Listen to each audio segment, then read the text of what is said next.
March Madness. Last night was the final game of the biggest tournament in college sports, and it ended in a comeback for the ages. Now to the end of March Madness, a year after becoming the first top-seeded men's team to lose to a number 16, Virginia has snagged its first title. The Cavaliers won in a heart-stopping fashion with an overtime thriller against Texas Tech. Yes, congratulations, Virginia. Wow, it took more than a year, but you guys finally did it. You made the news for something other than racism, huh? That wasn't so hard, was it? All you had to do was get some young black men to work for you for free, and bam! Racism solved, baby. Done. And I must say, congratulations to Texas Tech, too. They had an amazing run. And honestly, the last game was really stacked against them. Because first of all, and this is true, Texas had to deal with Ted Cruz rooting for them. So, I mean, yeah, you know, even worse, he was collecting all their sweaty towels. What are you going to do with those, Ted? I have my reasons. Also, I think the team would have done a lot better if the coach hadn't recruited Aunt Becky's daughter as their power forward. I have no idea why he did that. But let's move on to some 2020 election news, because this changes everything.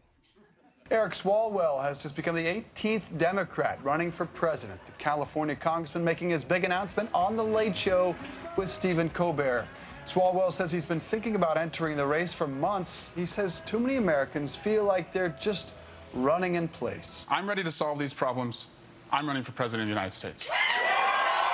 Woo! Oh, hell yeah!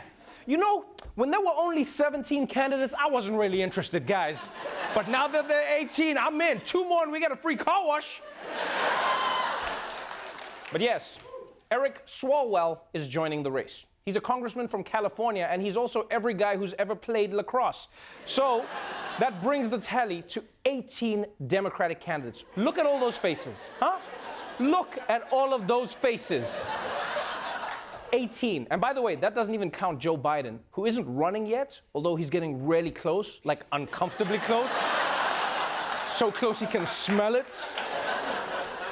What's going to be really interesting is that all these Democrats are basically running on the same platform. So, like, how are they going to differentiate themselves? The debates are just going to be a competition in inflection. It's going to be like, I support healthcare for everyone. Be like, I support healthcare for everyone. I support healthcare for everyone. I'm voting for the last guy. Moving on to some news coming out of Washington. Today, Congress held a hearing on white nationalism and racism in America. They were trying to figure out if it's a problem or not. Spoiler alert, it is. And YouTube had to shut down the comments on the live stream of this event because, get this, it immediately filled up with white nationalism and racism. So that was not a good sign. Although when Democratic Congressman Jerry Nadler told everyone what had happened, at least one of his Republican colleagues wasn't convinced. Alongside the stream, a live chat featured posts from users, some of whom published anti-Semitic screeds and argued that white nationalism is not a form of racism.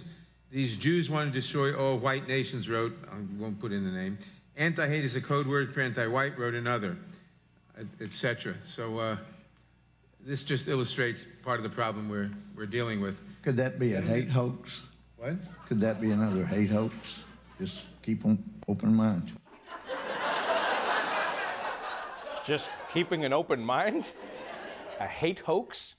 Racist comments on the internet are hate hoaxes? You know what's happened here, right? He thinks this is another Jussie Smollett. Yeah. And that's what it is. You see what you've done, Jussie? Now people are going to say every hate crime is a hoax, which we know is not true.